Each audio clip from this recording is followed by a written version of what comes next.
السلام عليكم ورحمة الله وبركاته. إن الحمد لله نحمده ونستعينه ونستغفره ونعوذ بالله من شرور أنفسنا ومن سيئات أعمالنا. من يهده الله فلا مضل له ومن يضلله فلا هادي له. أشهد أن لا إله إلا الله وحده لا شريك له وأشهد أن سيدنا ونبينا محمدا عبده ورسوله. اللهم صل وسلم وبارك على سيدنا محمد وعلى آله وأصحابه أجمعين. سبحانك لا علم لنا إلا ما علمتنا إنك أنت العليم الحكيم. رب اشرح لي صدري ويسر لي أمري واحلل عقدة من لساني يفقه قولي. اللهم لا سهل إلا ما جعلته سهلا وأنت تجعل الحزن والصعب إذا شئت سهلا ولا حول ولا قوة إلا بالله العلي العظيم. أما بعد. Hadirin sejamaah yang dirahmati Allah, alhamdulillah pada pagi ini kita dapat bertemu. Kita sambung kitab kita Tafsir Al-Munir.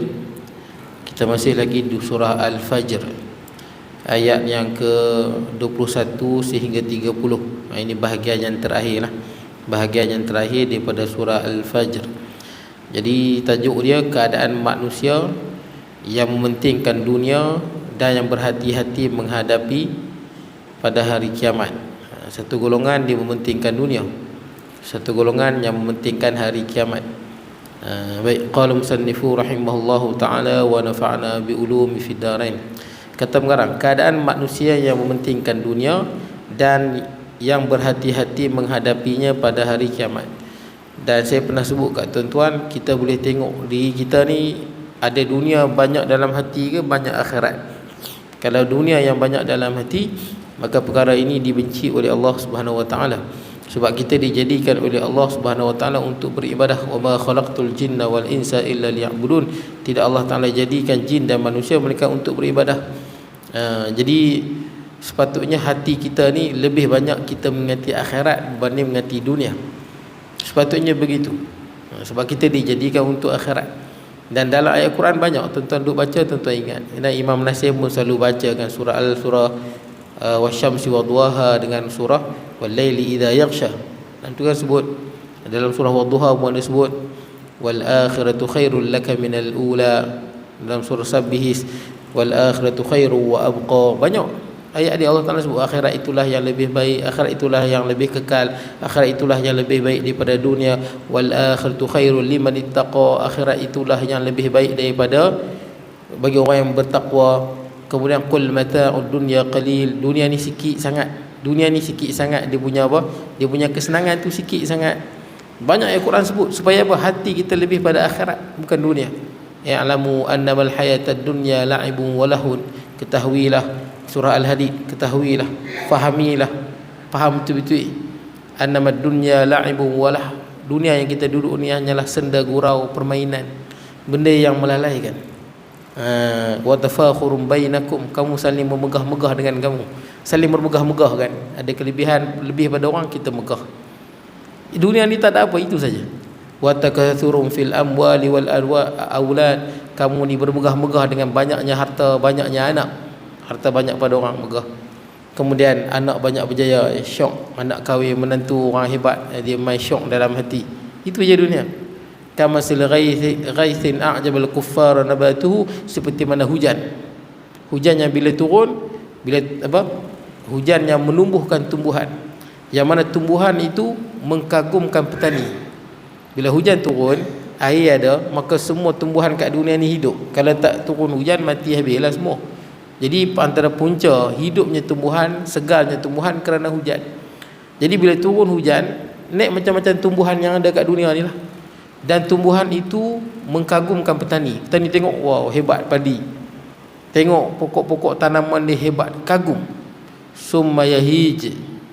Kemudian tanaman yang kita duk kagum tengok hebat tu, dia akan jadi kering.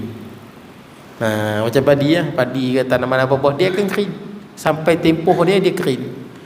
Fatarahu musfarran, kita nampak kekuning-kuningan. Summa yakunu hutama, kemudian hancur. Wa fil akhirati adzabun syadidun wa maghfiratun minallahi wa ridwan wa mal hayatud dunya illa mata'ul ghurur. Itu hidup kita. kita daripada kecil besar kita dapat kerja elok, kita dapat kerja elok, gaji banyak, kita seronok, gaji kita lebih pada orang, pangkat kita tinggi, kita syok.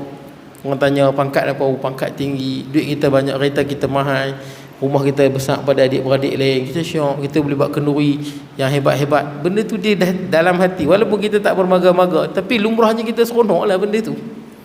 Kita ada benda yang orang lain tak ada, syok lah. Anak kita berjaya lebih pada anak orang lain, kita walaupun kita tak bangga dan sebagainya, tapi benda tu seronok kan kita, kagum kita. Tapi sampai tahap kita pun mati. Main mengejut tuan-tuan, mati tu betul, mengejut. Macam tuan-tuan menyetuk siap tuan-tuan, mudah-mudahan Allah ampunkan dosa dia, meninggal hari Jumaat tuan-tuan. Tengok dia jaga masjid bagus, betul tak? Sungguh dia jaga masjid, sungguh-sungguh. Mudah-mudahan itulah menjadi asbab Allah ampunkan dosa dia lah. Meletakkan dia di tempat yang mulia, orang yang beriman. Jadi tuan-tuan terkejut, saya pun terkejut, sebab dia orang ni sihat tuan-tuan, sihat walafiat, sihat sungguh, elok tiba sekali jatuh masuk hospital, tak dan pergi Bainun, Allah ambil dia. Tak apa tuan-tuan, nak ceritanya tuan-tuan, mati tu mai habis semua. Bila datang mati habis, harta kita dibahagikan, bini kita mungkin kahwin lain, anak-anak kita habis tu tuan-tuan, dihilang tu. Tu Quran sebut tengah-tengah kemuncak ni, tengah-tengah kemuncak hebat, mati habis. Summa yakunu hutama, dia hancur lebur. Dan orang ingatlah kita kalau mati orang kenang lah kita dalam mungkin sehari, 2 hari, sebulan, 2 bulan, 3 bulan. Lepas tu orang tak ingat lah, betul tak? Kita duduk dengan penghuni lain dah, hatta ahli keluarga pun kita tak perlu fikir orang lain, kita fikir kita lah. Masa ayah kita ke, mak kita ke, siapa-siapa yang dah tak ada anak ke, anak dah pergi, memanglah awal-awalnya sedih, macam-macam dah, mungkin bulan pertama, bulan kedua, tapi dah lama-lama biasa kan, hidup tu berjalan macam biasa. Ada kata-kata orang putih disebut, kita sebut apa, Islam akan menang tanpa dengan kamu ataupun tanpa kamu. Kamu sokong Islam pun Islam menang, kamu tak sokong pun Islam menang juga. Allah Ta'ala yang melihara agama dia. Orang putih dia sebut lain sikit. Orang putih dia sebut lagu ni, sebab orang putih ni dia orang barat, dia fikir dunia je, dia ambil daripada kata-kata Islam tu tapi dia ubah sikit. Dia kata apa? Dunia itu terus berjalan sama ada dengan kamu ataupun tanpa kamu. Makna dia apa? Dunia terus berjalan. Kita malas bekerja, merajuk duduklah rumah, tidur. Dunia berjalan. Hang tak bekerja, orang lain bekerja. Hang tak mengaji, orang lain mengaji. Hang tak cari rezeki, orang lain cari rezeki. Hang tak mau menikah, orang lain menikah. Dunia terus berjalan. Dia tak heran kita kecewa ke, kita tak kecewa ke, dunia ni berjalan terus dan terus berjalan dan terus maju ke depan. Hari ni kita meninggal dunia, dunia terus berjalan. Jangan kita fikir hari ni aku meninggal dunia, dunia kiamat lah, habislah, jadilah kiamat tunggang langgang dunia. Dunia terus berjalan. Adakah kita nak jadi di kalangan orang yang berusaha untuk dunia lah, daripada dunia lah orang sebut, kita dunia akhirat? Ataupun kita nak jadi orang meninggal dunia ke, bunuh diri. Ada orang kan bunuh diri, dia rasa macam dunia terganggu dengan ketiadaan dia, tak? Dunia tak terganggu dengan ketiadaan hang. Dunia terus berjalan. Baik. Jadi tuan-tuan, bila mati je tuan-tuan, habis semua. Dunia terus berjalan kan? Dunia tak perlukan kita lah. Dunia meninggalkan kita. Suatu orang yang mati, dia meninggalkan dunia ataupun dunia meninggalkan dia. Kalau dia meninggal dunia ni apa? Dia dah beramal di dunia, cukup dengan bekalan. Bila bekalan dah cukup, dia tak perlu apa-apa lagi di dunia. Dia tinggal dunia, dia balik ke tempat asal dia. Tapi kalau ada orang yang dia kejar dunia, dia tak kejar akhirat, bila dia mati, dunia tinggal dia. Bye-bye, hang dah mati, kami tak perlukan hang lah. Dulu hidup kejar dunia sungguh-sungguh, bila dah mati, dunia angkat tangan, bye-bye. Akhirat pun tak sambut. Mana sambut apa orang jahat. Saya ada sembang, adalah saya sembang dengan satu tempat, saya tak boleh sebut tempat mana. Saya dengar cerita ni, saya jadi takut dengan satu hamba Allah yang mana katanya lah, dia bercerita, orang-orang yang di tempat tu cerita, ada satu masjid ni, ada tempat saya tak boleh fokus di mana, saya sebut umum je. Masjid ni dia pun masjid lama lah, macam masjid tuan-tuan ni antara masjid yang paling cantik lah kot, dalam Krian ni antara yang cantik, tuan-tuan ni cantik lah, dengan mamar, mozaik apa semua tuan-tuan. Mungkin tuan-tuan duit banyak kot tu, boleh buat hebat. Ni masjid lama lah, dah buruk lah. Dia pun nak masjid lain. kayu pun anai-anai dah makan. Jadi dia pun minta lama dah, minta dapat peruntukan 3.2 juta. Banyaklah, 3 juta lebih. 3.2 juta macam itulah something. Peruntukan tu dah dapat turun. Tapi dia pun bagi tahu dah kat saya, Ustaz kami dapat peruntukan dah, dapat masjid lain. Saya tak boleh sebut lah mana tuan-tuan. Jadi dia banyak kali dia sebut masjid ni akan buat lain, peruntukan dah turun. Tapi tunggu saya kata mana masjid ni tak buat ni. Dia mengajak lama tak buat pun. Tak apalah, masjid tu memang teruk tuan-tuan. Dia sound system dia pun masalah, aircon ni pun tak sejuk tuan-tuan. Jadi dah dapat peruntukan, dia pun seronok lah. Selang apa lama dia pun duduk pelik, mana masjid tak buat-buat, saya pun pelik. Dia pun duduk tanya, ada satu hamba Allah, dia orang yang berkepentingan lah, orang yang berkepentingan yang boleh claim duit tu. Rupa-rupanya daripada 3.2 juta dia dah guna 2 juta. Hamba Allah seorang. Saya tanya, dia guna ni untuk masjid ke? Dah guna untuk masjid. Tuan-tuan boleh saja kalau tuan-tuan ada perjanjian dengan masjid tu, boleh saya kata tuan-tuan ada perjanjian dengan masjid. Macam Selangor kan, Selangor mana-mana tanah wakaf yang terbiar, masjid dia kadang ditawarkan.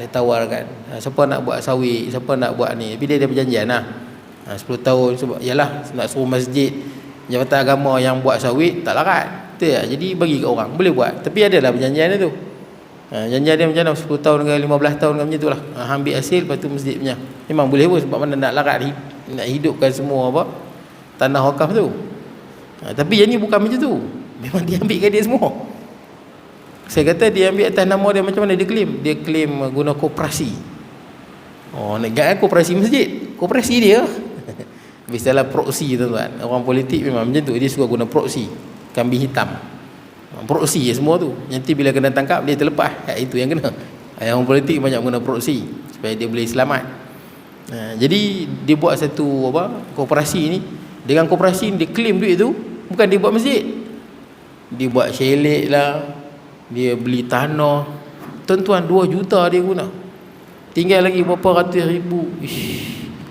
Saya dalam hati ni takut. Saya dengar cerita tu saya takut. Dan dia beritahu Ustaz lah ni OBJ, orang besar jajahan pula nak jumpa dia. Terkejut lah macam mana dia boleh guna duit tu. Jadi saya dengar cerita ni, boleh berani. Kalau kita dengar takut. Kalau hang dapat curi, jangan kata 2 juta, 10 bilion pun kita tak heran langsung, tak ada cemburu langsung. Tapi kita risau dengan dia. Hang tak takut kah? Pasal hang akan mati. Tuan-tuan, dunia dalam hati. Kalau kita takut, kalau mati esok lagu mana? Tuan-tuan, bukan semua benda dengan taubat hilang tuan-tuan. Sebab ada orang setengah orang ni dia silap fikir. Dia fikir okey, dia rasuah 10 juta, aku nanti korban aku belilah lembu 20 ekor bagi masjid. Lembu 20 ekor tu berapa ringgit nak banding dengan 10 juta tu? Lepas tu dia kira selesai, kira duit tu dah bersih boleh. Kalau duit lembu tu beli daripada hasil yang haram, Allah Ta'ala tak terima. Innallaha la yaqbalu, innallaha tayyibun la yaqbal illa tayyib. Allah Ta'ala itu bersih, tak menerima melainkan yang bersih juga. Ada Nabi tengok kan, Nabi tengok seorang lelaki yang berdoa, yamuddu yadayhi. Nabi tengok, nampak kesian, pakai lusuh, pakaian buruk, lepas tu muka berdebu, dia angkat tangan, ya Allah, ya Rab, ya Rab, ya Rab. Nabi tengok dia, kesian, tengok sahabat tengok kesian. Nabi kata, macam mana doa nak mustajab? Daripada dia kecil, dia ni makan semua hasil haram.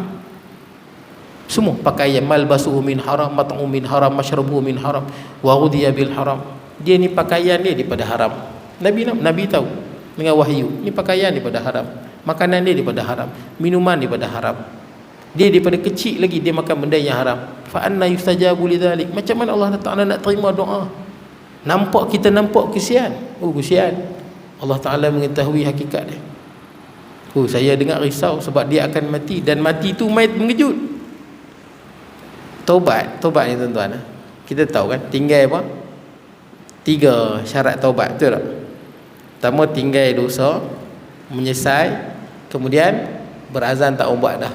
Ini kalau dosa dengan Tuhan, dengan Allah.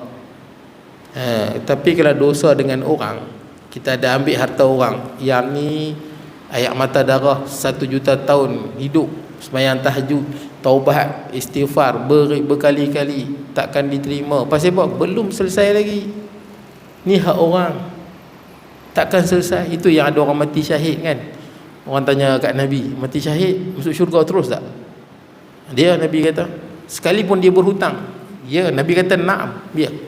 Orang mati syahid ni sekalipun berhutang masuk syurga. Sahabat tu pergi, Nabi panggil balik. Jibril bagi tahu orang yang berhutang sangkut. Orang yang berhutang ni tuan-tuan, orang yang pinjam duit nak bayar. Itu hutang. Dia pinjam duit, dia nak bayar, tapi tak ada bayar, mati syahid. Dia pun sangkut. Dia pun sangkut. Ini orang yang memang menyamun sungguh tuan-tuan. Menyamun, perompak besar. Yang ni jangan kata sangkut tuan-tuan, ni memang teruk lah tuan-tuan. Saya risau kot dia mati nak jawab apa depan Tuhan. Hang ambil banyak tu. Sebab tu dalam Quran dia sebut ada orang bukan sekadar-kadar taubat. Macam orang yang apa? Contoh tokoh ajaran sesat. Yang mana kerana dia sesat habis orang lain. Dia menyebabkan orang lain sesat kerana dia kepala. Bila dia nak taubat tak memadai. Kalau dia taubat seorang-seorang, dia tak bagi tahu orang, tak memadai. Illa alladhina tabu wa bayyanu wa aslahu. Pertama dia kena taubat betul-betul. Tinggal dosa tu menyesal tak nak buat dah. Wa bayyanu, dia kena jelaskan. Aku ni minta maaf banyak-banyak, aku selama duduk kat sini aku bagi hangpa sesat ramai. Aku dah tinggal dah ajaran ni. Aku minta hangpa semua tinggal dah. Dah lama aku duduk kat Pegangan Serai ni, aku sesatkan ramai orang dah dengan akidah dan fahaman yang salah. Dia wajib beritahu. Wa aslahu, dan memperbaiki amalan dia, baru Allah Ta'ala terima. Taubat, jelaskan kesesatan yang anda buat, kemudian perbaiki amalan, baru Allah Ta'ala terima. Pasal kerana orang lain jadi sesat. Nampak? Ni tuan-tuan, curi duit masjid. Tu masjid punya tuan-tuan. Allahu Akbar. Baik, tak apa, kita tengok. Jadi dua golongan lah. Satu golongan yang mentingkan dunia, satu golongan yang mentingkan akhirat. Sebelum saya lupa tuan-tuan, tuan-tuan boleh cek diri kita lah tuan-tuan. Kalau ada 4 benda ni kat kita, maka kita orang-orang yang memang sangat dunia dalam kepala kita. Dunia ada 4 benda. Man asbaha wa dunya akbaru hammi. Saya pernah baca hadis ni berapa kali kat tuan-tuan. Kan tuan-tuan ingat lah. Siapa yang bangun pagi. Tuan-tuan bangun pagi tadi, saya bangun pagi. Wa dunya akbaru hammi. Bila bangun pagi, dalam hati dia sebesar-besar keinginan, sebesar-besar cita-cita, sebesar-besar kehendak adalah dunia, bukan akhirat. Sedangkan Nabi Allah Subhanahu Wa Taala suruh kita utamakan akhirat, bukan dunia. Ni kita sebagai hamba Allah bangun-bangun, benda yang paling besar dalam kepala kita ni dunia, bukan akhirat. Sepatutnya kita akhirat. Bangun pagi nak sembahyang subuh, betul tak? Fikir dulu solat subuh, fikir dulu berzikir, fikir dulu minta ampun pada Allah. Nak pergi kerja nanti kerana Allah, dapat rezeki yang halal, nak sara keluarga, betul tak? Nak berniaga kat pasar ke berniaga, niat tu mesti akhirat. Ni pasal apa pergi berniaga kat pasar Ahad ni? Ialah cari rezeki untuk anak isteri. Itu dapat pahala. Wajib kita cari rezeki, tapi semua kaitkan dengan akhirat, bukan dunia, semua untuk akhirat. Siapa yang bangun pagi, dia dunia dalam kepala dia, bukan akhirat, dunia. Maka Nabi sebut falaisa lillah falaisa lahu lillahi fi syai'. Maka Allah Ta'ala tidak memberikan keberkatan padanya hari itu. Dia tidak mendapat kebaikan, keberkatan, rahmat daripada Allah pada hari itu. Kemudian wa alzamallahu qalbahu arba'a khisal. Allah Ta'ala akan letakkan dalam hati dia, campakkan dalam hati dia 4 benda. Kalau ada 4 benda ni tuan-tuan, kita ni memang ahli dunia. Cek balik diri kita. 4 benda ni ada dalam hati kita, kita ahli dunia. Kita ni memang dalam kepala kita ni dunia ya. Dunia dan mati dunia tuan-tuan. Yang pertama apa tahu, ingat? Yang pertama apa? Siapa yang hati dia banyak dunia, bangun pagi dunia, bukan akhirat, dunia. 4 benda akan ada dalam hati dia. Yang pertama, hamman la yanqati'u anhu abadan. Yakni perasaan kecewa, sedih yang tak pernah habis. Dunia kan? Itu dunia. Ada masa kita senang, ada masa kita susah, ada masa kita di atas, ada masa kita di bawah. Macam-macam dunia dia berlaku kan. Dia akan kecewa sepanjang hidup dia. Takkan habis kecewa dan sedih dia. Hamman ni sedih, risau. Hamman ni dia risau benda nak mai. Macam mana lah esok, macam mana lah lusa, macam mana lah kalau duit tak ada, macam mana ni, macam mana duduk macam mana. dia risau dan cemas, kecewa, sedih yang tak pernah habis. Dunia banyak sangatlah hati. Pasal dunia ni tak hiraukan kita. Kita yang nak sangat kat dia, dia tak mau. Kejang tak habis. Tu ulama bagi umpamaan dunia ni macam tentang kejang apa? Bayang. Matahari duduk belakang, sumber cahaya kat belakang, bayang kat depan. Betul tak? Tuan-tuan boleh potong tak bayang lari? Nak potong boleh? Tak boleh. Lari macam mana pun tuan-tuan tak terkejar bayang tu. Habis tu nak buat apa? Jangan kejak bayang. Pergi kepada sumber cahaya. Bila kita bergerak ke sumber cahaya, bayang duduk kat mana? Belakang kita. Boleh tak bayang tu lari pada kita? Tak boleh. Siapa yang hidup di dunia ikhlas kerana Allah, dunia ikut belakang dia. Dunia ikut. Itu imam-imam yang terkenal. Dia pun tak mau terkenal pun. Allah beri kan. Imam Syafi'i, Imam Malik, Imam Abu Hanifah. Bukan nak buat mazhab pun. Nak orang terkenal sebut nama dia pun tak. Dia pun kejar akhirat. Dunia tu follow belakang. Dunia tak boleh lari. Allah Ta'ala jadikan dunia pada orang yang kejar akhirat. Tapi siapa yang kejar dunia, dia memang dunia saja dia dapat. Jadi anak dunia. Sebab tu orang yang kejar dunia dia akan sedih. Dan nak jadi kaya, bersepah lagi kaya pada dia. Tu yang pergi curi duit 2 juta tu. Lah, sikit je 2 juta tu. Ada orang kaya Bangan Serai ni. Kalau saya sebut tuan-tuan kenal, semua orang kenal. Dia kaya sungguh. Dia jarang sebut kekayaan dia, orang Bangan Serai. Kaya tuan-tuan. Kaya.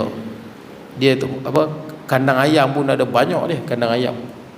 Satu kandang ayam tu dia set up 2 juta. 2 juta. Banyak kandang ayam dia. Dia punya sawit banyak. Macam gatri itulah, bukan macam bagaimana macam senderbi. Banyak. Sawit dia orang kampung kan dia beritahu. Dia sekali ambil sawit dia 90,000. Kita dengar masya-Allah 90,000. Buat apa duit 90,000? Kalau sekali ambil 20 hari 90,000.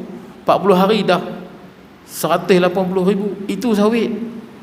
Belum kira kedai lagi. Belum kira dia punya apa. Dia bayar income tax pun nak dekat 100,000. Oi, duit banyak tuan-tuan. Hang yang curi 2 juta tu hang tak boleh challenge dia. Sikit, tapi tu sikit lagi tu. Tengok orang kaya dunia. Malik bin Talal, Elon Musk, Jeff Bezos, Bill Gates. Yang tu tak terkejak dah tuan-tuan. Jauh dah. Dunia tak terkejak. Tu yang kecewa. Nak jadi kaya, nak lawan rumah kita hebat pada dia. Ramai lagi hebat. Aku nak pendapatan lagi banyak pada dia. Banyak lagi lebih banyak pada hang. Dunia tak terkejak. Itu yang pertama. Sedih, kecewa, risau yang tak habis-habis. Tengok monyok dunia banyak sangatlah hati tu. Itu jadi lagu tu. Macam orang banyak makan gula tinggi, banyak makan asid urik, gaut, namanya itulah. Banyak dunia, hati hang bermasalah. Yang pertama. Yang kedua, syughlan la yatafarraghu anhu abadan. Sibuk yang tak habis. Sibuk masa tak ada kan. Mailah masjid mengaji tak ada masalah. Mailah dengar kuliah tak ada masalah. Sibuk, padahal bukan sibuk tu, masa tu tak diberkati. Macam mana nak tahu masa tak diberkati? Buat kerja sia-sia tak rasa apa. Kerja sia-sia kan, isap rokok, menyimbang, bergosip, rasa sekejap ni tu, 2 jam ni tu. Mengaji Ustaz setengah jam. Apa Ustaz lama, syuruk dah Ustaz, bila nak habis? Kau masa kau tak berkat. Bila kuat buat benda yang baik kau berat. Nak baca Quran malas. Quran saya baca malas. Bila kita sibuk kan, orang yang kata sibuk kan, aku tak ada masa nak mengaji. Ni Man, jom Man mengaji sekali, tak ada masa. Ni Ibrahim, mainlah mengaji sekali dengar kuliah ni, tak ada masa. Tapi bila kita tengok dia 2 jam duduk kat kedai janda tu, dia tak ada masa. Dia tadi kata tak ada masa tengok isap rokok kat bendang lah, mau isap. Saya bukan kata isap rokok tak boleh, ikut tuan-tuan lah, ikut tuan-tuan pegang makruh ke, ikut hak tuan-tuan lah. Tapi nak ceritanya buat benda yang sia-sia tu boleh. Ada masa. Masa yang lain nak tak ada. Masa tu tak diberkati. Kita ni sibuk pada benda yang sia-sia. Kalau sibuk pada apa? Sibuk baca Quran, ini tak panggil sibuk. Ini kita panggil kita beribadah, memang kita dijadikan untuk tu. Jadi sibuk yang tak akan habis. Dia tak ada masa, tak ada masa, tak ada masa. Maknanya dia dunia banyak sangat tau. Nombor 2. Nombor 3. Wa faqran la yablughu ghinahu abadan. Rasa tak cukup yang mana takkan capai rasa cukup. rasa papa kedana. Hati ni rasa papa kedana. Dan hati ni tak rasa kaya selama-lamanya. Itu yang kita kata tu. Kalau kita tuan-tuan dapat 1 juta, kalau kita dapat 1 juta, Allah rasa besar rahmat. Kalau ada orang bagi ya. Yang ni 2 juta dah makan. Teruk betul. 2 juta tak boleh puaskan nak. Kita kalau dapat 1 juta fikir, dapat 1 juta ni ya Allah, aku nak duduk saja rehat main masjid lah. Tuan-tuan rasa cukup. Orang yang mana hati dia tak cukup, 2 juta, 3 juta dia tak rasa apa. Duit ada 10 bilion pun, kalau Allah Ta'ala berikan dalam hati tak cukup, itu yang duk pecah amanah tu. Berapa ramai orang curi duit negara, curi duit syarikat, curi pecah amanah duit ni, duit tu, duit ni. Kebanyakan dia pun bukan miskin, memang kaya pun, tapi nak semakin kaya. Nampak tak? Orang yang zahir dia nampak kaya, tapi dalam dia teruk, dalam dia papa kedana. Kita yang ada sikit-sikit rezeki ni, alhamdulillah boleh makan untuk anak-anak jadi ya. Betul, alhamdulillah Allah Taala berikan kecukupan. Senang tuan-tuan rasa cukup.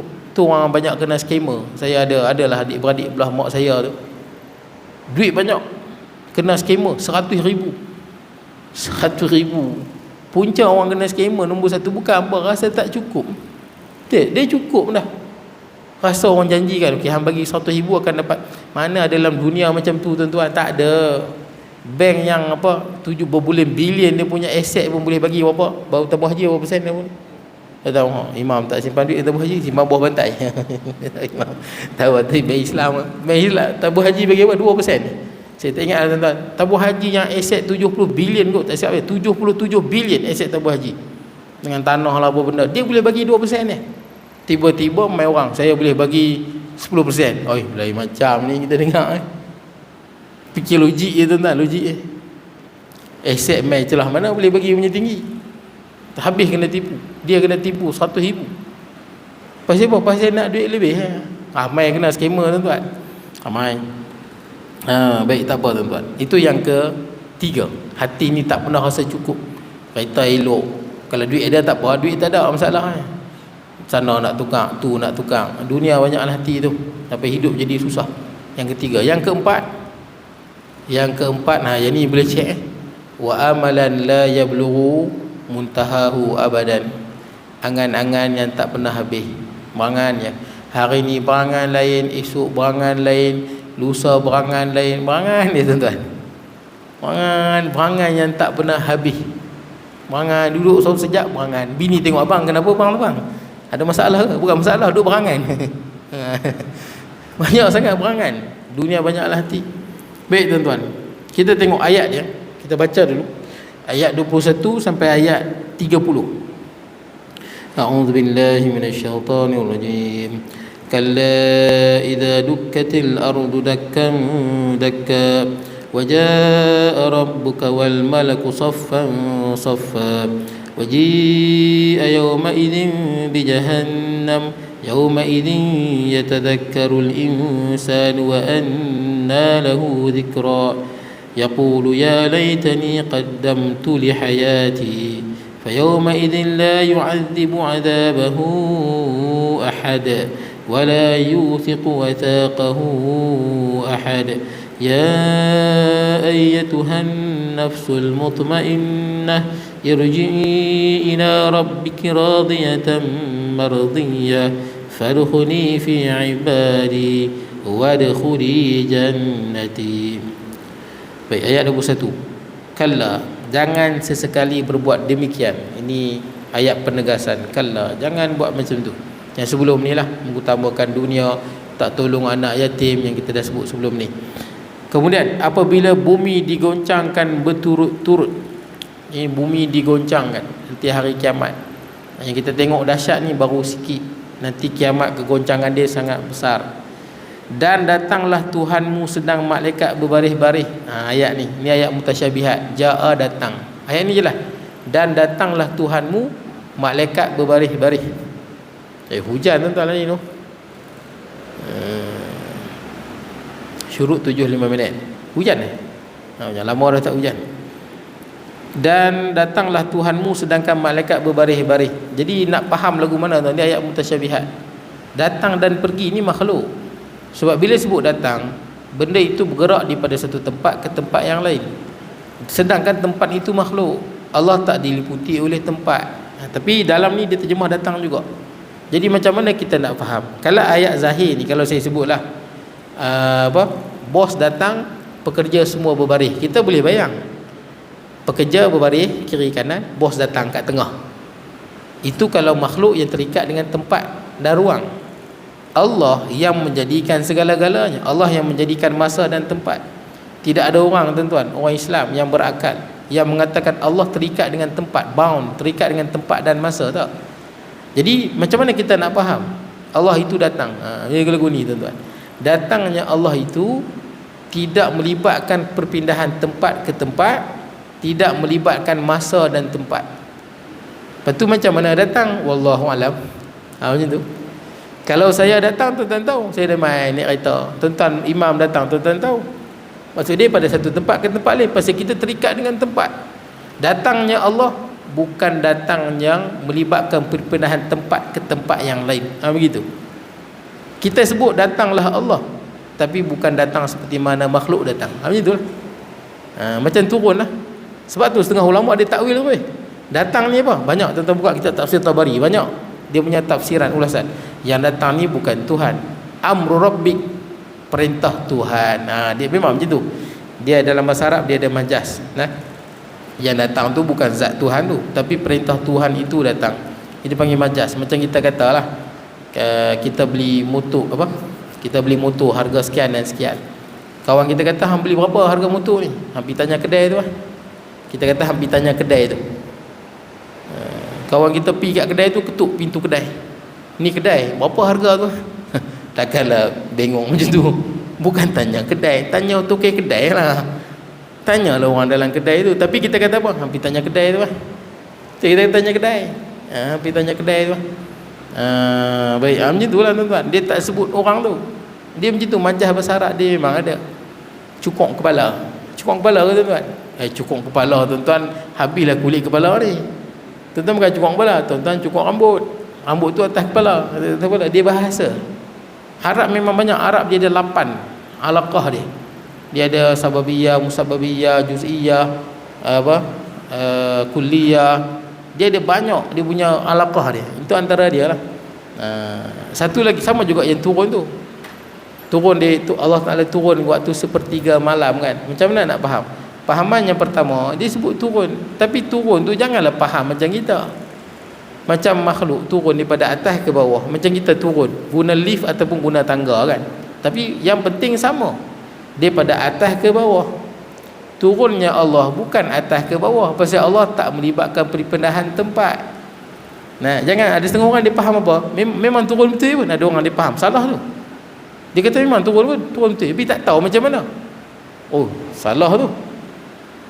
Kalau manusia boleh jadi naik lift, boleh jadi pakai tangga, boleh jadi terjun. Itu manusia. Allah turun macam mana tak tahu, tapi turun. Oh, salah. Hang dah sama ke Allah dengan makhluk. Lepas tu tak tahu Allah Ta'ala turun pakai lift ke, Allah Ta'ala terbang ke bawah ke, Allah Ta'ala. Itu dah sama dengan makhluk. Kalau nak sebut turun Allah, turun yang mana tidak melibatkan tempat atas ke bawah. Pasal melibatkan tempat dan ke bawah itu makhluk. Tak kira dah dia pakai apa pun. Ni hang kata dah Allah macam makhluk, pasal daripada atas ke bawah. Lepas tu baru nak kata, tapi tak tahu macam mana. Tak tahu macam mana apa hang dah kata Allah Ta'ala atas ke bawah. Cuma tak tahu pakai lift ke pakai apa, tak tahu kapal terbang ke, tapi yang penting atas ke bawah. Itu salah. Nak sebut turun, tapi turun bukan turun yang macam makhluk terikat dengan tempat dan masa, bukan. Tapi ulama lain takwil terus. Yang turun ni apa? Rahmat Allah. Supaya apa? Tak keliru. Sebab memang orang pernah, seorang ustaz kan ada kat YouTube, dia antara yang berfahaman macam tu lah. Dia kata Allah turun betul, tapi tak tahu macam mana. Turun pakai apa, tahu, tapi turun betul. Orang tanya ustaz ni, masa Nabi Musa bercakap dengan Allah di Bukit Tursina tu, Nabi Musa di Bukit Tursina bercakap dengan Allah. Allah Ta'ala turun ke? Turun betul. Dia kata turun daripada Arash tu, turun ke mana? Ke Bukit Tursina. Kata orang tanya, bila Allah Ta'ala turun Arash tu siapa duduk? Arash kosong, tak ada orang. Oh, yang ni pelik, tuan. Yang ni pelik, tuan. Macam mana punya pahaman Allah Ta'ala duduk atas Arash, turun sat kat bawah, nanti naik balik. Ini makhluk. Seolah-olah Arash dan tempat itu lebih besar daripada Allah. sehingga Allah Ta'ala boleh bergerak di dalam apa? Bergerak seperti mana makhluk. Itu kena jelas tuan-tuan. Sebab saya ada seorang sahabat saya ada PhD lah. PhD baru dapat, hebat dia fahaman macam tu. Kawan saya sampai dia kata kat saya, dia berdebat dengan saya, mesej. Berdebat. Dia kata apa? Takkan Allah Ta'ala tak boleh duduk atas arasy kot? Dah Allah Ta'ala nak duduk. Itu soalan dia. Hang nak duduk atas motor boleh, takkan Allah Ta'ala tak boleh duduk atas arasy? Hang boleh menggunakan makhluk, takkan Allah Ta'ala tak boleh menggunakan makhluk dia dengan kudrah dan iradah Allah. Kawan saya PhD dengan Mimi pensyarah you, dia tanya saya soalan panjang, saya berbahas dengan dia. Dia kata Allah dengan kudrah, kekuasaan, dengan kuasa Allah dan iradah Allah, keinginan Allah, Allah Ta'ala nak duduk atas arasy. Hang siapa nak halang? Allah Ta'ala nak duduk atas arasy. Soalan dia, kalau kita fikir tidak noh, dah Allah Ta'ala nak duduk, dia yang buat dia nak duduk, kenapa tak boleh? Macam mana nak jawab? Kawan saya dia memang pegang macam tu, memang Allah Ta'ala duduk atas arasy sungguh, pasti dia nak duduk. Dengan Allah Ta'ala berkuasa dan berkehendak. Hang pun boleh naik atas motor, hang boleh guna makhluk, takkan Allah Ta'ala tak boleh? Tak apa, saya kata kat dia balik, boleh tak Allah Ta'ala berhenti kat kedai mamak makan roti canai? Boleh? Jawab tak boleh. Hang makan roti canai boleh tak? Allah Ta'ala tak boleh makan roti canai? Boleh tak Allah Ta'ala sewa hotel mana-mana, rehat saat penat? Boleh ke? Sewa hotel, duduk dalam hotel. Bukan soal kudrah iradah Allah, soalnya layak ke bagi Allah begitu? Betul tak? Itu soal dia. Adakah layak bagi Allah berhajat pada makhluk? Itu soalan dia. Dan kudrah dan iradah Allah ini tak berhajat pada makhluk. Bila hang kata kudrah dan iradah Allah duduk atas arasy, tak kudrah lah tu, berhajat pada benda. Dalam Quran banyak sebut Allah Ta'ala tak berhajat pada apa-apa. Allah Ta'ala tak berhajat, innallaha ghaniyun 'anil alamin. Ghani ni tak berhajat pada apa? Allah Ta'ala tak berhajat pada arasy, tak berhajat pada kursi, tak berhajat pada ibadah kita. Saya tanya macam tu, tercengang dia tuan-tuan. Lepas tu dia pusing ke lain, pusing. Saya pun tak faham dia ni pusing ke mana pula tuan-tuan. Tapi nak cerita yang tuan-tuan, Allah Ta'ala tak layak bagi Allah seperti berhajat pada makhluk dia. Boleh tak Allah Ta'ala kahwin? Hang boleh kahwin? Tak, Allah Ta'ala tak boleh buat satu pasangan yang kahwin? Tak layak bagi Tuhan begitu. Tak layak bagi Tuhan duduk atas suatu, berhajat pada suatu. Tuhan duduk tuan-tuan, kita ialah duduk, tak larat berdiri. Duduk lah tuan-tuan. Baik, kemudian dan pada hari itu diperlihatkan neraka Jahannam, dan pada hari itu barulah manusia ingat, akan tetapi tidak guna lagi ingatan baginya. Rugi tuan-tuan masa ni. Pasal apa? Waktu ni Allah Ta'ala nampak neraka. Yauma idzi yatadhakkarul insan, kata Allah, hari ni manusia teringat. Teringat balik perjanjian dengan Allah tu. Alastu bi rabbikum, teringat balik. Wa anna lahu zikra, tapi kata Allah dah tak ada apa. Apa manfaat ingat masa tu? Ingat apa? Bawa laju nanti kena saman AAS, tapi dah kena tembak dah pun. Laju kena tembak, pum. Nak buat apa? Bayang kan, dah boleh buat apa? Dah mati dah pun, nak buat apa? Wa anna lahu zikra pun faedah. Sebab tu kena ingat sekarang sebelum kita mati. Ambil pelajaran pada orang yang kita tengok yang mati di sekeliling kita. Yang ni mati, itu mati main mengejut. Tadi sihat-sihat, lah ni dah duduk dalam kubur. Ambil pelajaran pada orang, bukan pada diri kita. Orang yang bijak ambil pelajaran pada orang di sekeliling. Orang yang tak bijak, dia kena baru dia sedang. Ada. Kita tengok orang kena skamer, habis duit ratus-ratus ribu. Kita ambil pelajaran, jangan percaya dengan apa tawaran yang bukan-bukan. Ada setengah orang, dia tengok orang kena skamer punya banyak, dia buat tak tahu. Sekali dia kena baru sedang. Yang ni tak cerdik. Baik, kemudian. Dan dia berkata, manusia ni kata apa? Dia mengatakan, alangkah baiknya sekira aku dahulu mengerjakan amal. Buat apa? Yaqulu ya laitani qaddamtu li hayati. Dan mengatakan, alangkah baiknya sekiranya aku dahulu mengerjakan amal soleh untuk hidup aku ini. Baik, maka pada hari itu tidak ada seorang pun yang menyiksa seperti siksanya, siksa Allah. Kita tak pernah tengok siksa akhirat apa di dalam neraka yang mana sedahsyat seperti mana siksa itu di dunia. Dunia tak ada siksa yang dahsyat macam di akhirat. Dan tiada seorang pun yang mengikat seperti ikatannya, yakni dibelenggu. Ahli neraka dibelenggu, ada yang dibelenggu di tengkuk dia, ada yang dibelenggu dalam neraka, Belenggu di akhirat tidak seperti belenggu di dunia, lebih dahsyat lagi di akhirat. Hai jiwa yang tenang, ni orang baik. Hai jiwa yang tenang. Nafsu tuan-tuan, nafsu kita, tuan-tuan, Allah Ta'ala sebut, imam selalu baca, qad aflaha man zakkaha wa qad khaba man dassaha. Sangat beruntung, kata Allah, orang yang membersihkan jiwa dia, dan sangat rugi orang yang mengotor jiwa dia. Macam mana bersih dan kotor ni? Dia macam ni, tuan-tuan. Saya bagi contoh. Orang yang suka buat dosa, jiwa dia kotor, dia nak selalu, contoh orang berzina lah, dia selalu berzina, selalu pergi Thailand cari anak dara Thailand, selalu berzina. Orang yang berzina sekali, dia nak berzina kali kedua, dia berzina lagi, dia nak berzina kali ketiga, dia berzina kali keempat. Lagi dia buat, lagi teruk jiwa dia kotor, lagi teruk jiwa dia kotor, lagi tergila-gila dia. Jiwa tu dia makin kotor, lagi tergila-gila. Orang lain macam orang normal, tuan-tuan, yang tak pernah berzina, pergi ke Thailand berzina, cari pelacur, tuan-tuan tenang jiwa tuan-tuan. Tuan-tuan boleh main masjid, berzikir, tuan-tuan cukup dengan isteri yang ada, tuan-tuan boleh hidup. Tapi orang yang lagu tu dia tak boleh hidup selagi dia tak dapat berzina. Jiwa dia kotor, dia jadi kotor jiwa dia. Orang lain tenang, tak berzina boleh hidup, dia tak boleh hidup kalau tak berzina, jiwa kotor. Ada satu ustaz cerita, ada orang perempuan jumpa dia, bagi tahu, ni ustaz tolong nasihat suami saya, umur 70, rajin menoreh getah.